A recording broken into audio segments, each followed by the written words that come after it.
All right, here we are on episode 6 of The Bearded Engineer. I'm Denny Howe, the Bearded Engineer, and today we have with us Brian Nagle, who just flew in almost and got here about 5 minutes ago. So like all episodes, there's no agenda. You don't know what's going on. That's fine. I'm used to that, and I usually fly in everywhere I'm going. So You did. that's I totally was fine. I was sitting here thinking he's not gonna make it and show up, and I'm checking my phone, checking my text messages, but I knew you'd actually make it. I just figured you were fashionably late. Yeah, So just trying to close out some matters every chance I get. yeah, that's what we're always doing, like non-stop. So everybody knows you, of course, and this will go out. But why don't you just? I mean, you and I have go back a long ways. Why don't you just tell us a little bit about what you do?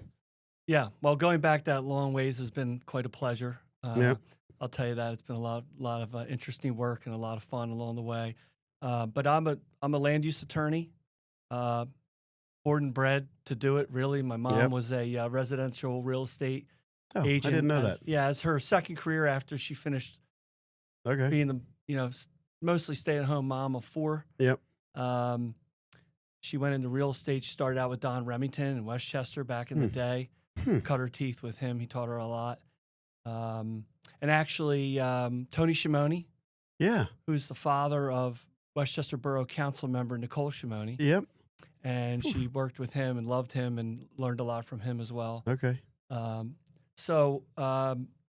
my dad was a lawyer. And that's who I worked with. I'm old, so but I did. You're not old, but you're a little older. Older, than me. Yeah, right.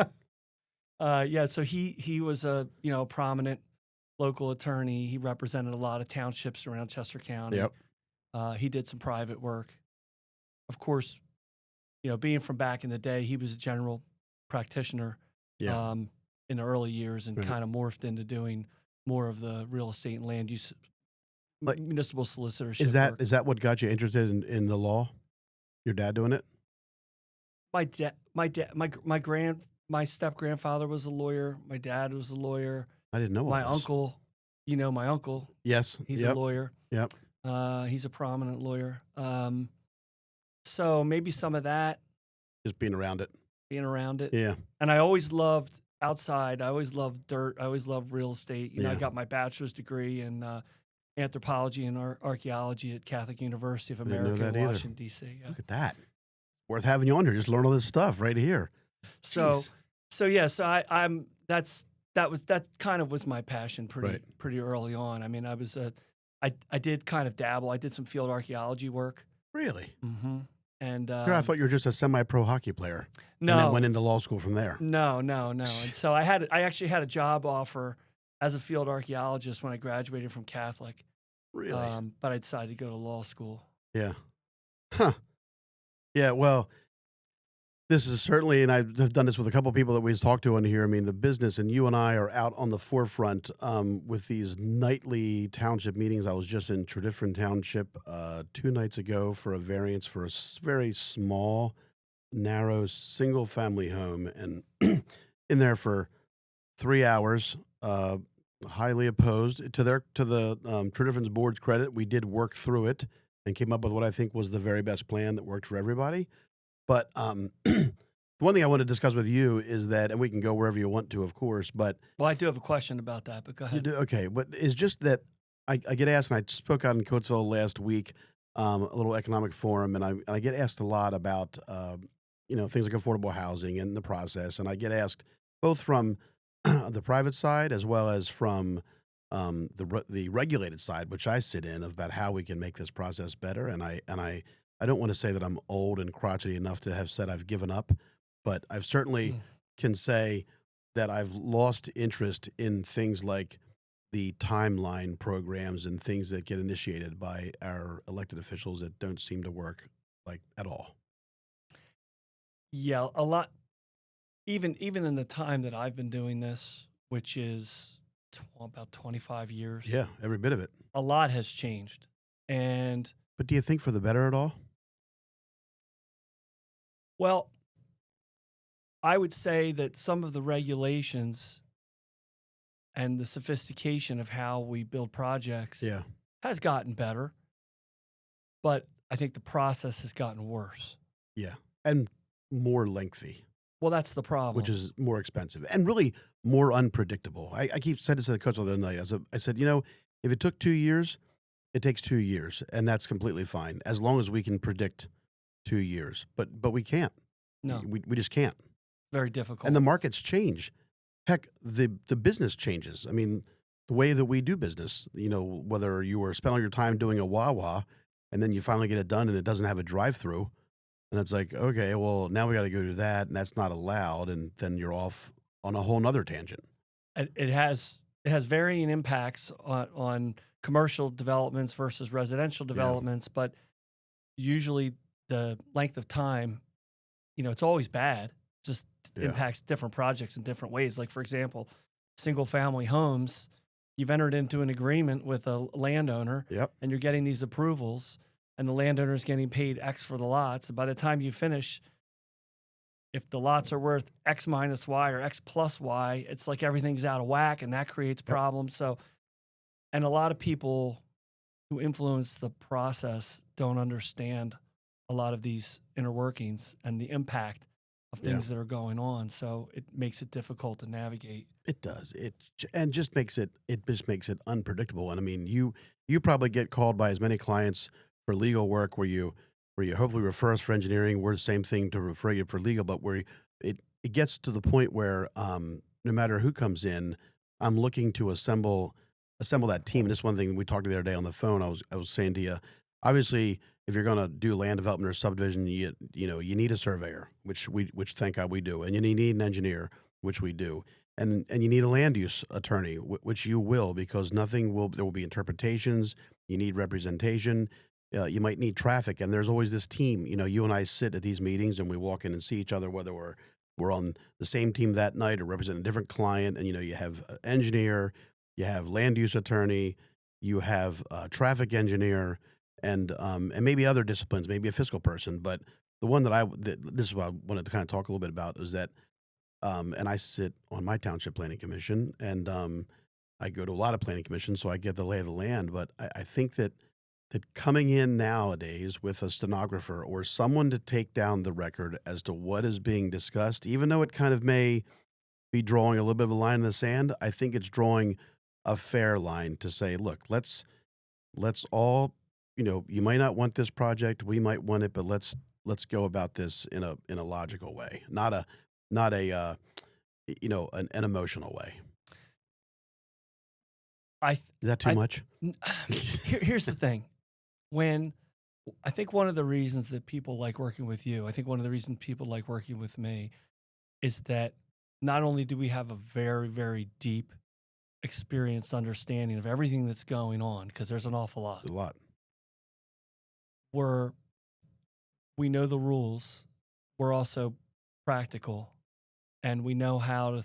Sometimes you have to kind of thread a needle. Yeah. And you have to find a common ground. Yep.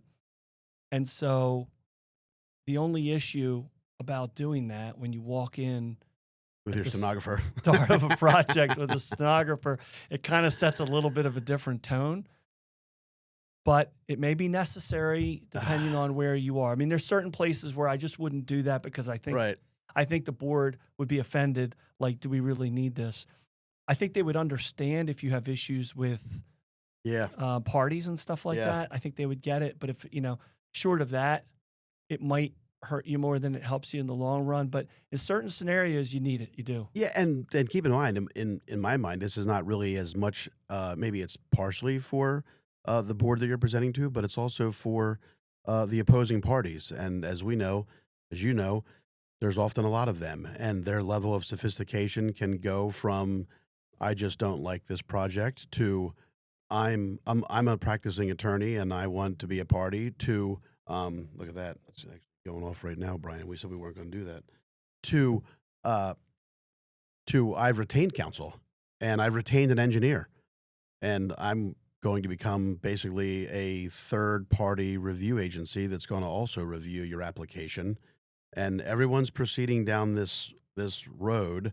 It's an expensive road. It's a time consuming road. It's got a spotlight all over us.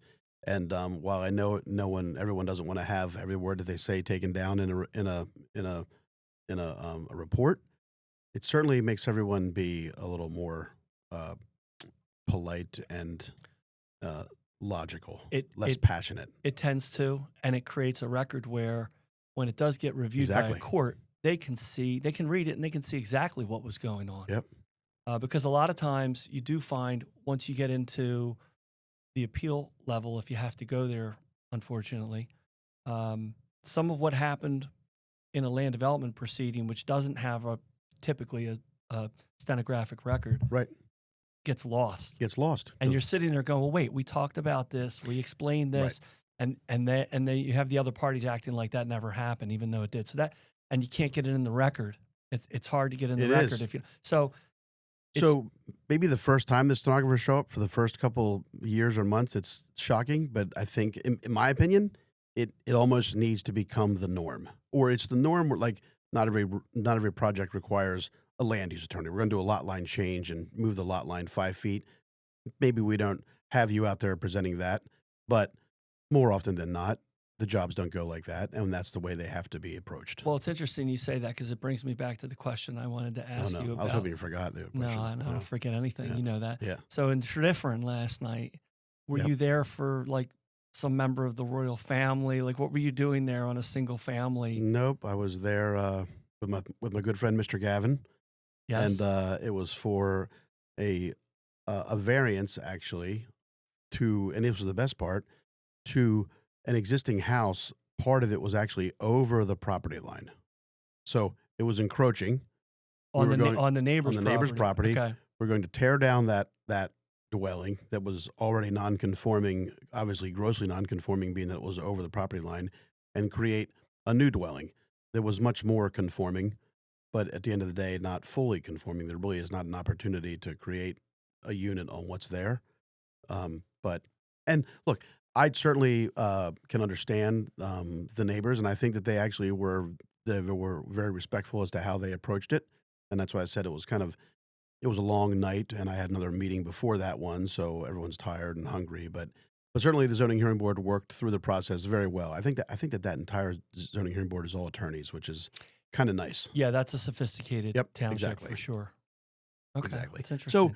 So yeah, obviously in that meeting there already was a stenographer taking down a record, but again, these other ones, and maybe I've gone through a big project that was mine that was denied, and I had to go through the pain of an appeal, and it just made me look back and think, and I've sat and listened to very bold statements made at township meetings that were, that I wish I could have been like, can you say that one more time just like that again for me? Because no, there's no question.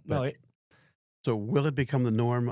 I don't know, but I can tell you I've already started to recommend to some clients that you consider it anyway. Yeah, I think it's worth considering, and I look forward to doing it with you soon. Yeah, right.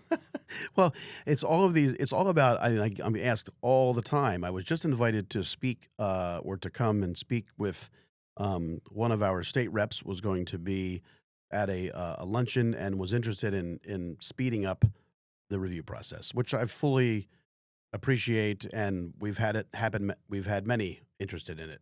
The problem is that as I get older and become more of a problem solver, I would say this is like if I had a pole and I have a tree that drops leaves in it all the time, I can put like a solar cover over it, or I can trim back some limbs.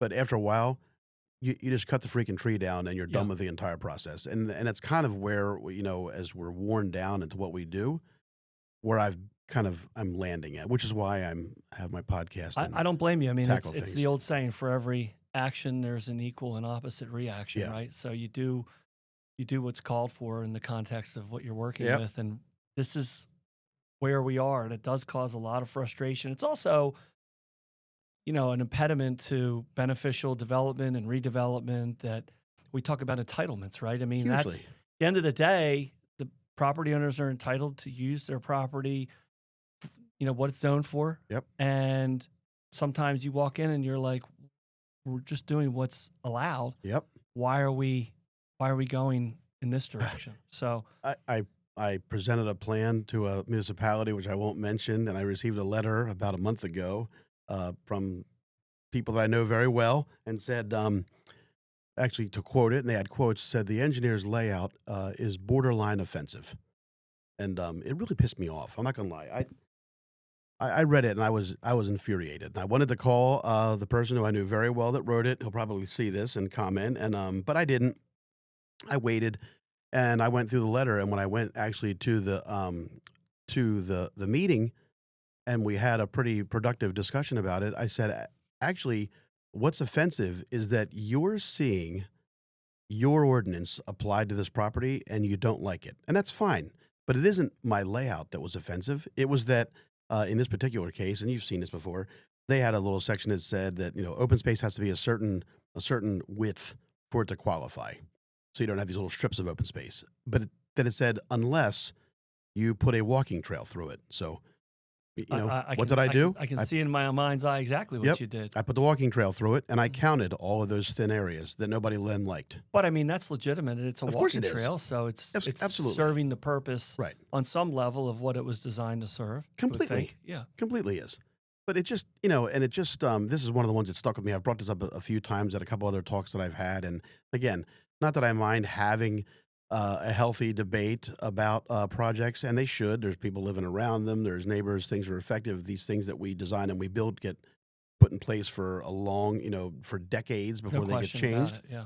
But it's just about how we go about it. I think what I've seen over the years from you, from myself, we're proponents of responsible development I and absolutely am. following the regulations and understanding why they exist. And but when it goes beyond that, Yeah. it does get a little frustrating and takes up more time than it really should. Yeah. Well, I mean, I say this tongue in cheek, but I really do. But like, we both love what we do. I mean, I definitely love what I do. I care very much about what I do. I care extremely about it when I'm doing work in and around the areas that I grew up, which is why when I went out to Coatesville and was talking to them and saying, we want to revitalize, but you've gotta.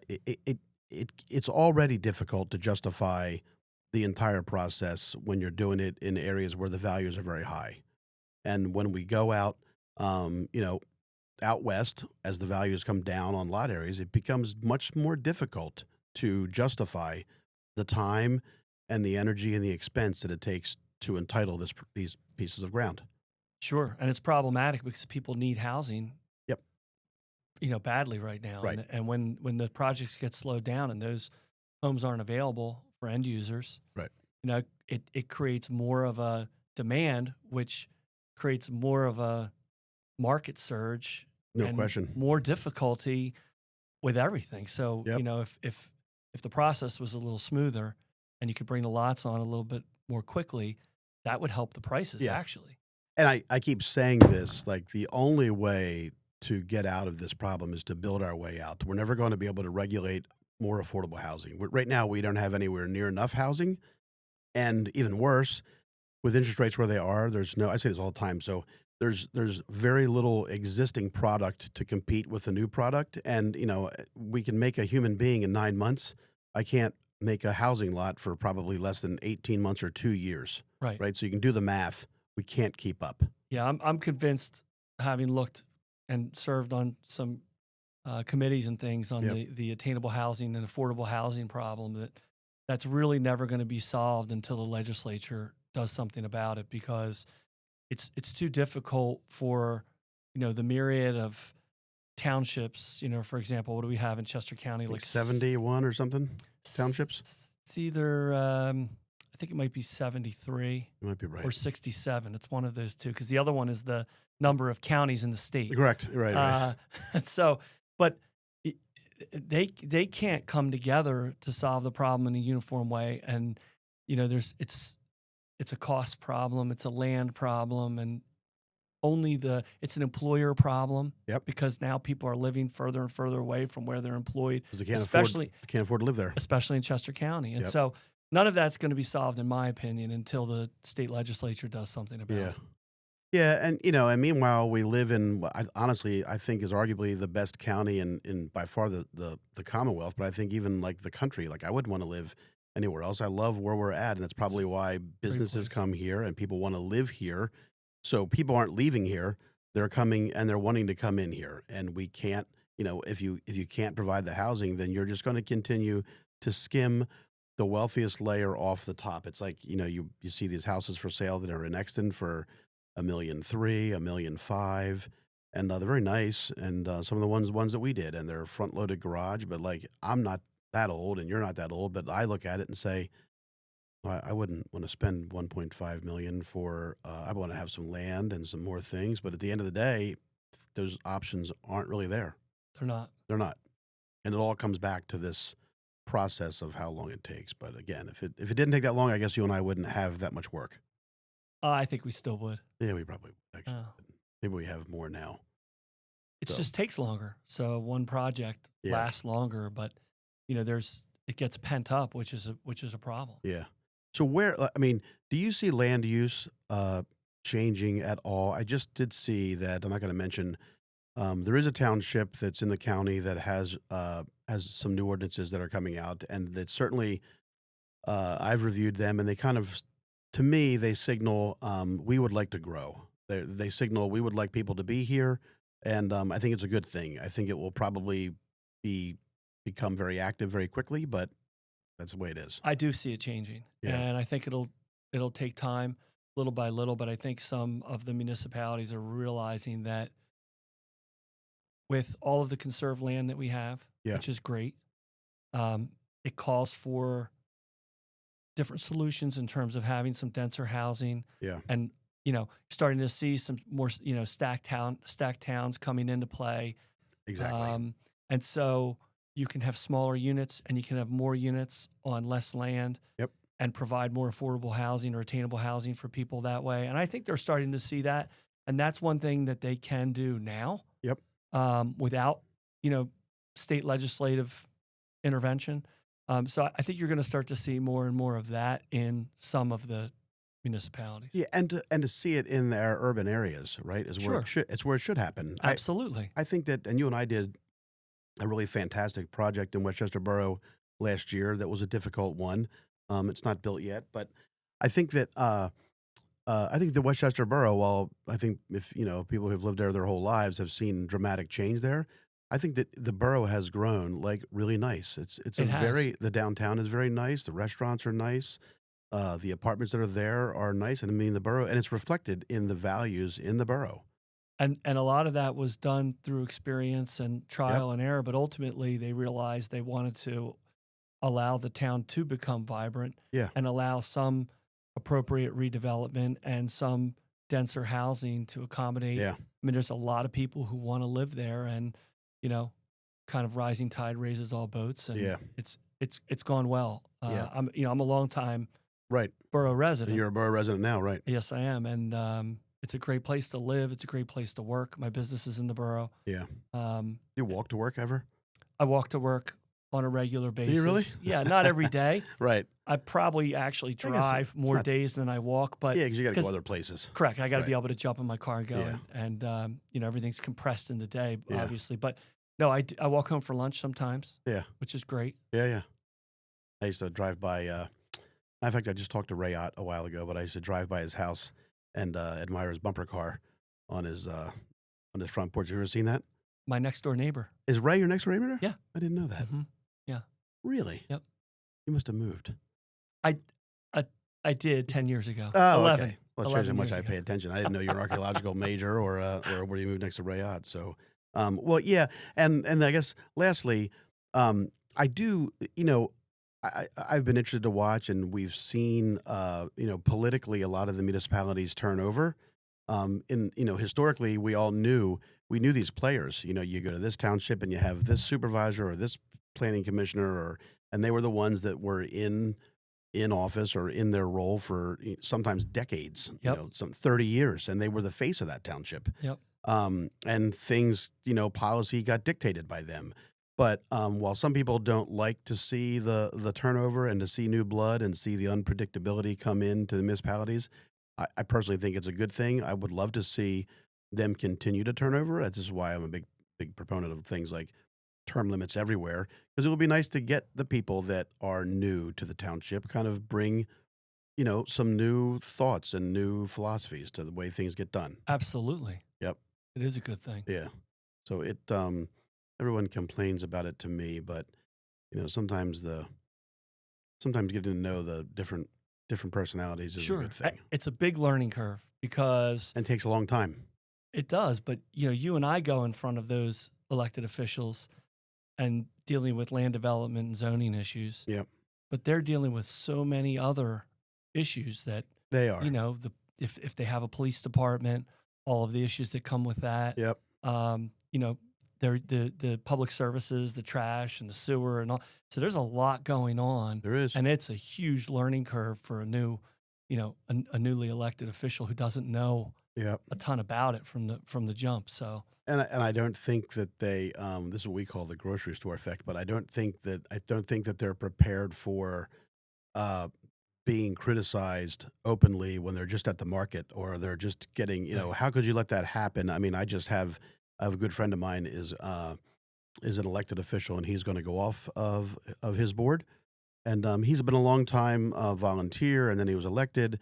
And him and I spoke the other day, and he just said, I can just tell that my time is, I've run my time. Like I'm just not into it anymore, and it's exhausting. It's got to be tough. yeah, You and I are wailing away on him to get things approved, and he's being opposed too. So right. yeah, Yeah, but most of them come into it with a desire to learn yeah, and to do good.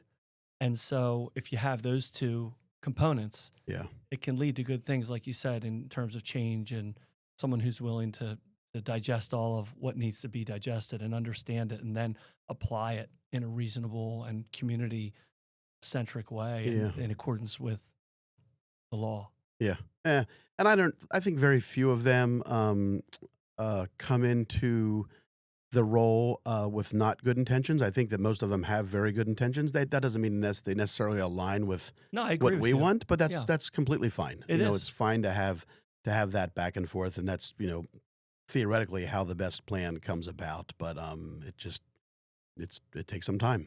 It does. Yep. So, all right. Was that the only thing that you wanted to ask me? I know you and I have a meeting to get to The time. very soon. Yeah, I mean, Brian and I are very no. busy and active, so we're No, that's not running the from podcast to meetings. First of all, that's not the only thing I want to ask you. right? But I'll have to come back That's what we do. Yeah. because I think I could equally interview you as you interview me and find out. You might be able to. I have a lot of questions. Sure. So you're here for the new. That's actually a TV behind there, which we've tried to have our sign on there before, but we struggled with the glare. Oh, So okay. my good friends at Smith and Howe Design, Yep. a great marketing company, they made that for us. So It's awesome. It looks great. it's good, right? Yeah, it's very cool. And All right. great little studio you have here too. So yeah, thanks. So And- this has all been homemade, so we're gonna keep, And thanks for inviting me in. It's You're been welcome. awesome to Yep. just have this chat and we'll do it again. So we're not running for a meeting next time, but we're gonna go out and go do what we do right now. yeah, we're gonna go try to get a project going. Yep. All right. Sounds All right. good. Well, thank you very much. Thank And you, that's the Denny. end. Thanks, All bud. right, See see ya. You're the man, buddy. All right. Yeah. Perfect.